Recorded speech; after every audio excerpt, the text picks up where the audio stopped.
মহিলাই মহিলা পরিচালিত বারোয়ারি পুজোর পুরোহিত। মহিলা হওয়ায় চাঁদা দিতে নারাজ বাসিন্দারা। মহিলা ব্রাহ্মণ মন্ত্র পাঠ করে পূজা অর্চনা করবে, তাই সেই পুজোর শুদ্ধতা নিয়েই উঠেছে প্রশ্ন। পাড়ার বেশ কিছু পরিবারের দাবি, মহিলা দ্বারা পরিচালিত পুজো এক জিনিস, কিন্তু মহিলার দ্বারা পূজিত হবেন মা, তাই কখনো হয়? সেই পূজার গ্রহণযোগ্যতা কি আছে? মহেশতলার মহিলা পরিচালিত এই পুজো এবছর 11তম বর্ষ। বর্তমানে এই পূজা কমিটির সদস্য সংখ্যা প্রায় 100-র কাছাকাছি। অন্যান্য বছরের মতন এবছরও সমস্ত কাজ যেমন মহিলারাই সামলাচ্ছেন, ঠিক তেমনই ঢাকি থেকে পুরোহিত সবাই মহিলা। আর এখানেই আপত্তি, কি কারণে দুর্গাপুজো একজন মহিলা পুরোহিত করবেন? তাতেই বেজায় চটেছেন পাড়ার মোড়ল সমাজের অনেকেই। ফলস্বরূপ এবছর চাঁদা দিতে অস্বীকার বেশ কিছু পরিবারের। বাস্তবে সমাজে এখন অনেক মহিলা পুরোহিত দেখা যাচ্ছে, যারা ধর্মীয় আচার অনুষ্ঠান পালন করছেন এবং সমাজে ইতিবাচক পরিবর্তন আনছেন। সেই রকমই এই মহিলা পরিচালিত বারোয়ারি পুজোর পুরোহিত সোমা ব্যানার্জিও জানান, ওনার মতন বহু মহিলা পুরোহিত পৌরোহিত্য শিক্ষা ব্যবস্থার মাধ্যমে প্রশিক্ষণ নিয়ে এই পেশায় আসছেন এবং সমাজে তাদের গ্রহণযোগ্যতা বাড়ছে। যেমনটি ব্রহ্মা জানেন গোপন কর্মটি সিনেমার মাধ্যমেও দেখানো হয়েছে। বাস্তবে হিন্দু ধর্মে কোথাও মহিলা পৌরোহিত্য করাতে কোনো প্রকার বাধা নিষেধ নেই, বরং কোনো এক সময় মেয়েদেরও যে উপনয়ন হতো তার উল্লেখ কিন্তু রয়েছে। অন্তত এমনটাই দাবি এই পূজার মহিলা পুরোহিত সোমা ব্যানার্জির, যিনি নিজেও 6 বছর ধরে যজমানি করে আসছেন বিভিন্ন পূজা প্যান্ডেলে। তবে কি রুজি রুটিতে ভাটা পড়তে পারে? এইটা ভেবে নেই পুরুষতান্ত্রিক সমাজের গোড়ামির কোনো সমস্যা? উঠছে প্রশ্ন, মহিলা পুরোহিতের কি দাবি? আসুন একবার শুনে নেওয়া যাক। আমি 6 বছর ধরে যুক্ত, আর দুর্গাপুজো করছি 5 বছর, এটা নিয়ে 5 বছর একদম। এবং আমি টোলে পড়াশোনা করি, আমি পুরোহিত দর্পণ শিক্ষালয়ে পড়াশোনা করি। স্যার যিনি, উনি হচ্ছেন, যে বই দেখে আমরা মন্ত্র বলি, অশোক কুমার বন্দ্যোপাধ্যায়ের স্টুডেন্ট উনি। তো আমাদের নবদ্বীপে যাই, পরীক্ষা দিই, মানে পুরো শাস্ত্র সম্মত ভাবেই হয়।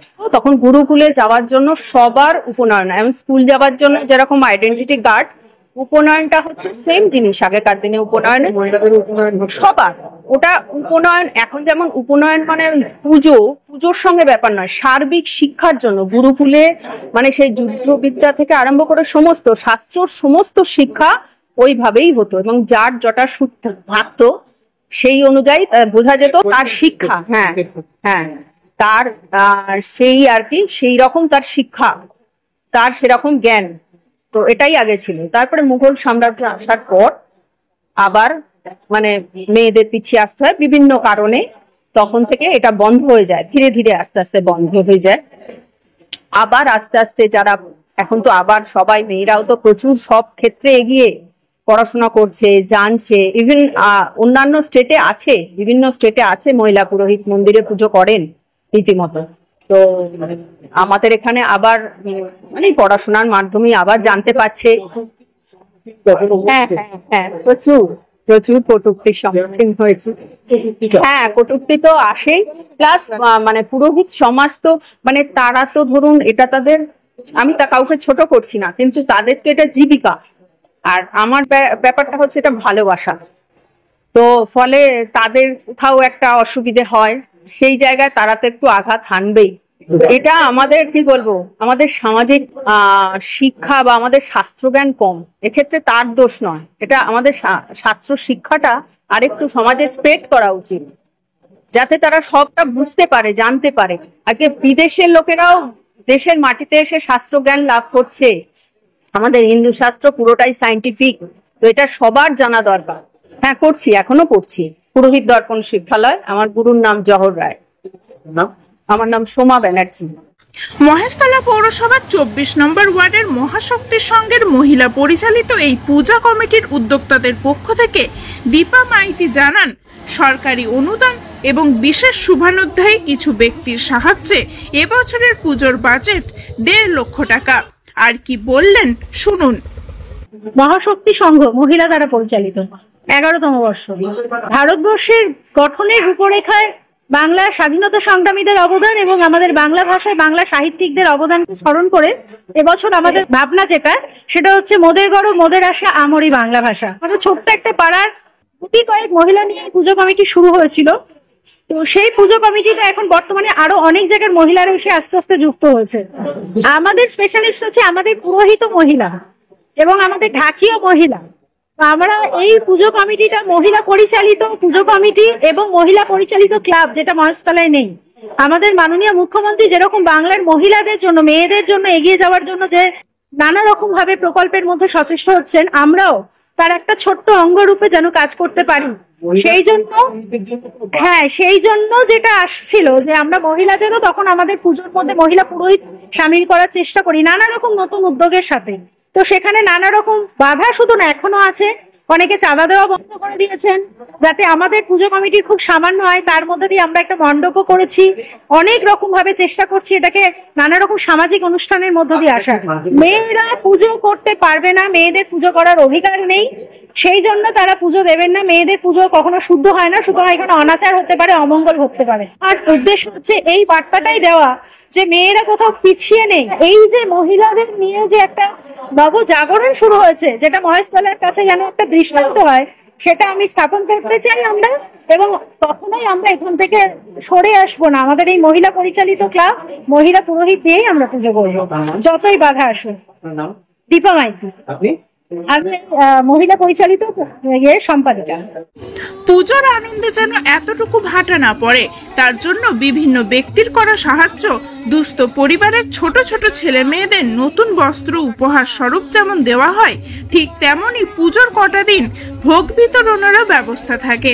11তম বর্ষে এবছরের ভাবনা মোদের গর্ব মোদের আশা আমরি বাংলা ভাষা।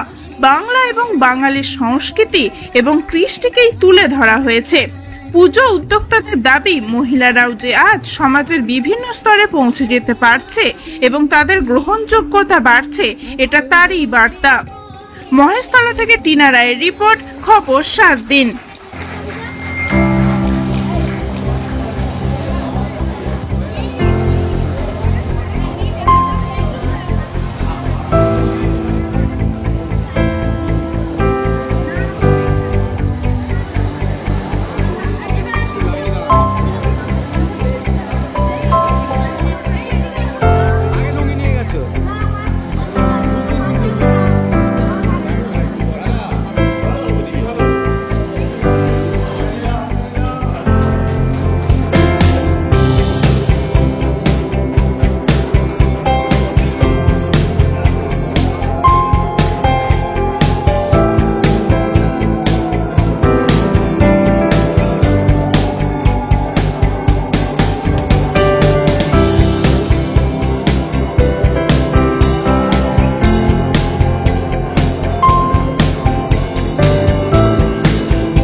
নির্বাক ভিডিও